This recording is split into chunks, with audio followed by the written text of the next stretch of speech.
बंधु माने पवित्र महाविषुव पणा संक्रांति एवं ओडिया नववर्ष उपलक्षे आपण मानकु समस्तंकु मोर हार्दिक शुभेच्छा एवं शुभकामना। तो बंधु माने आजिर एही भिडियोटी कुंभ राशिर व्यक्ति विशेष मानक पई बहुत गुरुत्वपूर्ण अटे। कारण एही पवित्र पणा संक्रांति अर्थात ओडिया नववर्ष ठारू कुंभ राशिर व्यक्ति विशेष मानकर जीवन रे एक बड़ परिवर्तन हेबाकु जाउछि। तो बंधु माने आपण माने जानिथिबे 29 मार्च ठारू शनिदेव निजर राशि परिवर्तन करि सारिछंती, जहा फल रे आपणक राशि रे चालुथिबा शनि 7.5 रो तृतीय चरण आरंभ होई सारिछि एवं महाविषुव पणा संक्रांति दिन सूर्य महाग्रह मध्य निजर राशि परिवर्तन करिवे। तो एहार प्रभाव रे एही पवित्र पणा संक्रांति ठारू आपणक जीवन रे किछि बड़ हेबा पई जाउछि, जहार प्रभाव आपणकर स्वास्थ्य, शिक्षा, प्रेम जीवन, वैवाहिक जीवन, भाग्य, क्यारियर एवं व्यापार वाणिज्य उपरे मध्य पड़िबो। तो बंधु माने आजिर एही वीडियो रे आमे माने जानिबा जे पणा संक्रांति परठारू नवग्रहंकर स्थिति किपरि रहिबो, नवग्रह आपणको केउ भली फल प्रदान करिवे एवं एही पणा संक्रांति परठारू आपणको जीवन रे केउ सब नूतन परिवर्तन हेबो। सेथि पई आपण माने वीडियोटी को स्किप न करी शेष पर्यंत निश्चय देखंतु एवं वीडियोटी को लाइक करी चैनल टी को सब्सक्राइब कर दियंतु। कमेंट बॉक्स रे भक्ति एवं श्रद्धार सहित जय श्री जगन्नाथ निश्चय लिखंतु। तो बंधु माने आसंतु आरंभ करिबा आजिर एही कार्यक्रम को, जहाकी आपणकर जन्म राशि चंद्र राशि उपरे आधारित अटे। तो राशि चक्रर 12 गोटी राशि मध्यरु 11 नंबर राशि हेउछि कुंभ राशि एवं कुंभ राशिर राष्ट्राधिपति हेउछंती शनि। तो सर्वप्रथम आसंतु जानि नेबा आपणकर स्वास्थ्य किपरि रहिबो एही पवित्र पणा संक्रांति परे। तेबे कुंडलीर प्रथम भावरु जाना पड़ी थाए आपणक स्वास्थ्य किपरि रहिबो, आपणकर इम्यूनिटी सिस्टम किपरि रहिबो। तो आपणक प्रथम भावर अधिपति हेउछंती शनि। तो बंधु माने शनि आपणकर द्वितीय भावरे विराजमान अछंती एवं शनि सहित राहु मध्य आपणकर द्वितीय भावरे विराजमान अछंती, जहा फल रे शनि एवं राहु एकत्र हेबा कारणरो श्रापित दोषर निर्माण हेउछि एवं 18 मई पर्यंत आपणकर कुंडली रे श्रापित दोष रहिबो। तो 18 मई पर्यंत आपणको आपणक स्वास्थ्य उपरे टिके ध्यान रखिबार अछि। आपणकर डेंटल इश्यू, थ्रोट इन्फेक्शन, गला संबंधित किछि समस्या, इन्फेक्शन, एलर्जी ए सब प्रति आपनको सतर्क रहिबार अछि एवं जो जगह रे अधिक पॉल्यूशन थिबो, पॉल्यूटेड होइथिबो से स्थान को मध्य आपण जानतु नाही। आपणको आपणकर खाद्य पेय उपरे मध्य सतर्क रहिबार अछि। बाहर खाद्य को आपण संपूर्ण भाबरे अवॉइड करंतु एवं जेते पारिबे हेल्दी फूड खांतु। तो आपणको केवल 18 मई पर्यंत आपणको स्वास्थ्यर ध्यान नेबार अछि, जे पर्यंत आपणको कुंडली रे श्रापित दोष रहुछि। एहा परे आपणको स्वास्थ्य रे आपण सुधार देखिबाको पाइबे, कारण आपणकर शनि 7.5 रो द्वितीय चरण शेष होई सारिछि। शनि 7.5 रो सबुठारु कष्टदायक जंत्रणादायक अवधि होइथाय द्वितीय चरणटी, जहाकी आपणकर शेष होई सारिछि। तो वर्तमान आपणक स्वास्थ्य रे धीरे धीरे सुधार देखिबाको पाइबे। एबे आसंतु जानिबा विद्यार्थी मानक पई किपरि रहिबो एही पणा संक्रांति परर समय। तो बंधु माने कुंडलीर पंचम भावटी होइथाय आपणकर शिक्षार भाव। आपणकर पंचम भावर अधिपति हेउछंती बुध। बुध आपणकर द्वितीय भावरे विराजमान अछंती। तेबे बुध आपणकर द्वितीय भावरे विराजमान थिबा हेतु आपणक मध्यरे बुद्धिमता रहिबो, आपणक मध्यरे इंटेलिजेंसी रहिबो। मात्र बुधंक सहित राहु मध्य विराजमान अछंती एवं शनि मध्य विराजमान अछंती। अर्थात आपण जेते भल पढ़िले मध्य आपण कन्फ्यूज होई जिबे, आपणक माइंड डाइवर्ट हेबो। राहु हेउछंती मुंड विहीन ग्रह, छाया ग्रह। से जो स्थान रे थांती सेही स्थान सह जड़ित कार्य रे से आपणको कन्फ्यूज कराई थांती। तो राहु जेहेतु बुधंक सहित विराजमान अछंती, तो पाठ पढ़ा क्षेत्र रे से आपणको कन्फ्यूज कराइबे। तो बंधु माने यार प्रभाव रे आपण पाठ तो पढ़िबे, आपणक मध्यरे बुद्धिमता रहिबो, इंटेलिजेंसी रहिबो। मात्र आपण जेते भलो पढ़िथिले मध्य हठात करे आपण से सब भूली जिवे एवं आपण निजे मध्य जानि परिबे नाही जे आपण एते परिश्रम कला परे मध्य आपण किपरि से सब भूली गले। तो बंधु माने सेथिपाई आपण प्रतिकार निश्चित भाबरे पालन करंतु। प्रतिकार गुड़िक आमे वीडियो शेष रे जानिबा। किंतु जदि आपणकर कोनोसी एग्जाम रहिछि तो पणा संक्रांति परे एग्जाम आपणको पई 90% भलो रहिबो। एवं आपण जदि किछि एडमिशन करिबा पई चाहुछंती, फॉर्म फिलअप करिबा पई चाहुछंती, एग्जाम देबा पई चाहुछंती तो पणा संक्रांति परर समय आपणको पई बहुत भलो रहिबो। कारण पणा संक्रांति दिन सूर्य आपणकर तृतीय भावरे उच्चस्थ होई जिवे, तो ए सब क्षेत्र रे आपणको शुभ फल प्राप्ति हेबो। एबे आसंतु जानिबा आपणकर प्रेम जीवन किपरि रहिबो एही पवित्र पणा संक्रांति परे।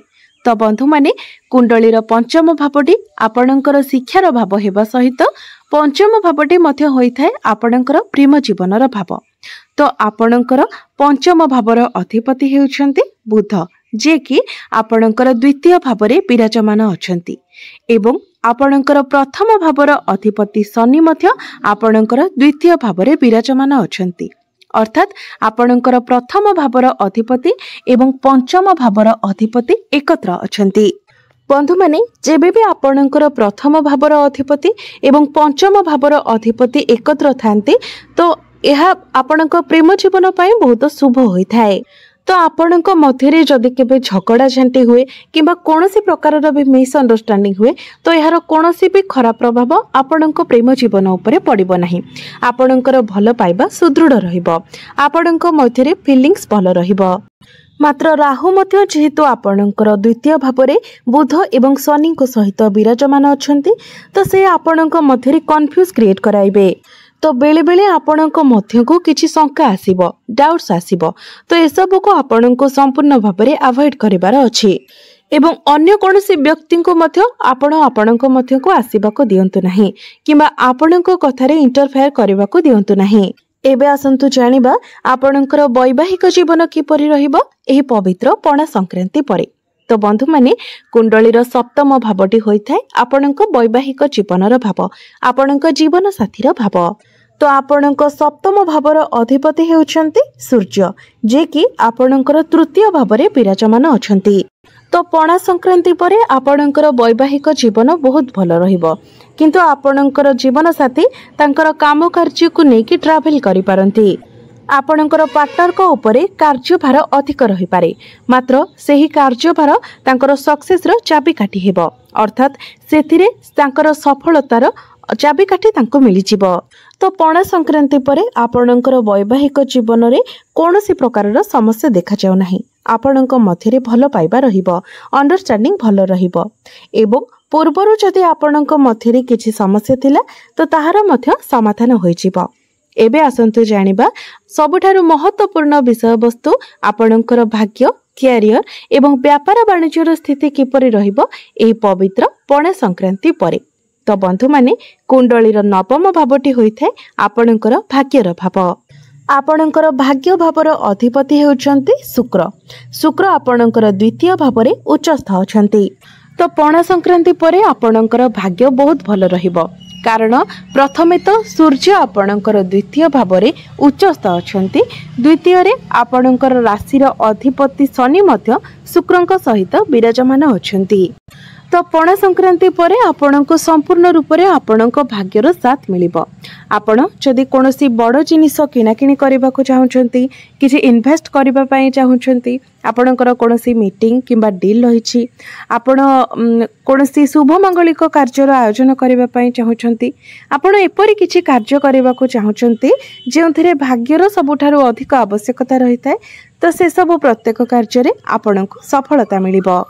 एबे आसंतु जानिबा आपणकर कैरियर किपरि रहिबो एही पवित्र पणा संक्रांति परे।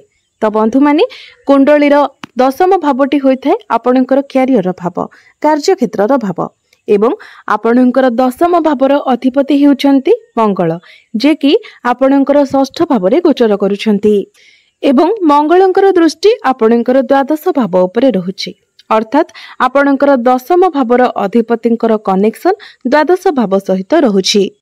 तो आपण निजर काम कार्य को लेकिन दूर यात्रा करि पारंती, लॉन्ग ट्रैवल करि पारंती। एवं जदि आपण विदेश यात्रा करबा को चाहुतिले तो आपण विदेश यात्रा मध्य करि पारंती। तेबे मंगल आपणकर षष्ठ भाव गोचर करुथिबा हेतु आपण निजर शत्रु मानक ठारू दूरे रुहंतु। पॉलिटिक्स चक्कर ठारू मध्य आपण दूरे रुहंतु। कार्य क्षेत्र रे आपण एनर्जेटिक रहिबे। नुआ नुआ काम को सिखिबार आग्रह आपणक मध्य रे आसीबो। तो बंधु माने आपणको आपणक क्रोध उपरे नियंत्रण रक्षा करिबार अछि। आपण जेते पारिबे शांत रहिबाकू चेष्टा करंतु। आपणको जेउ भी प्रेजेंटेशन देबार अछि ताको बहुत नम्र भाबरे देबा पई चेष्टा करंतु। आपण एग्रेशन को बाहर को आनंतु नाही, निजरो क्रोध को आपण बाहर को आनंतु नाही। पणा संक्रांति परे आपणकर क्यारियर बहुत भल रहिबो। आपण कार्य क्षेत्र रे एनर्जेटिक रहिबे। आपणक मध्यरे कॉन्फिडेंस लेवल बहुत भल रहिबो। आपणकर क्यारियर रे आपण ग्रोथ देखिबा को पाइबे। एहा व्यतीत जो मानक निकट रे कोनोसी चाकरी नथिला, आपण चाकरी पई प्रिपेयर हेउथिले तो पणा संक्रांति परे आपणको चाकरी मिलिबार मध्य बहुत अधिक संभावना रहुछि। कारण सूर्य आपणकर तृतीय भाव में उच्चस्थ होइजिबे। सेथिपई चाकरी पई आपण निजर चेष्टा जारी रखंतु। सरकारी क्षेत्र आपणको लाभ प्राप्ति हेबो। तो क्यारियर तो पणा संक्रांति परे आपणकर बहुत भल रहिबो। मात्र जेहेतु आपणकर कुंडली रे श्रापित दोषर निर्माण हेउछि एवं मंगल मध्य षष्ठ भाव में अछंती, तो आपण निजर क्रोध एवं बाणी उपरे नियंत्रण रक्षा करंतु एवं आर्गुमेंट एवं पॉलिटिक्स ठारू दूरे रहंतु। आपण केवल आपणकर कार्य उपरे ही फोकस करंतु। बिजनेस रो कथा जदि कहबा तो पणा संक्रांति परे आपणकर बिजनेस बहुत भल रहिबो। कारण बिजनेस रो कारक ग्रह बुध आपणकर द्वितीय भाव में अछंती। गुरु मध्य चतुर्थ भाव में रही आपणकर दशम भाव को देखुछंती। तो बिजनेस रे आपणकर ग्रोथ आसीबो। बिजनेस रे आपणको लाभ प्राप्ति हेबो। आपणकर इनकम बढ़िबो। आपणकर फाइनेंशियल ग्रोथ हेबो। बैंक बैलेंस रे ग्रोथ आसीबो। तो पणा संक्रांति परे व्यापार वाणिज्य आपणकर बहुत भल रहिबो। एबे आसंतु जानि नेबा किछि प्रतिकार विषय रे। जो प्रतिकार गुड़िक करबा द्वारा आपणको अधिक मात्रा रे शुभ फल प्राप्ति हेबो एवं जहा सब अशुभ रहुछि से सब आपणकर खंडन होई जिवो। सेथिपई प्रत्येक दिन आपण मंगलंकर बीज मंत्र 108 थर जप करंतु। प्रत्येक दिन आपण हनुमान चालीसार पाठ करंतु। एहा सहित प्रत्येक दिन आपण बुधंकर बीज मंत्र मध्य 108 थर जप करंतु। एवं जे पर्यंत आपणकर शनि 7.5 चालुछि तो प्रत्येक दिन आपण शनिकर बीज मंत्र मध्य 108 थर जप करंतु। तो बंधु माने आपणकर जीवन मंगलमय हेउ, एहा ही ईश्वरंक निकटरे मोर प्रार्थना।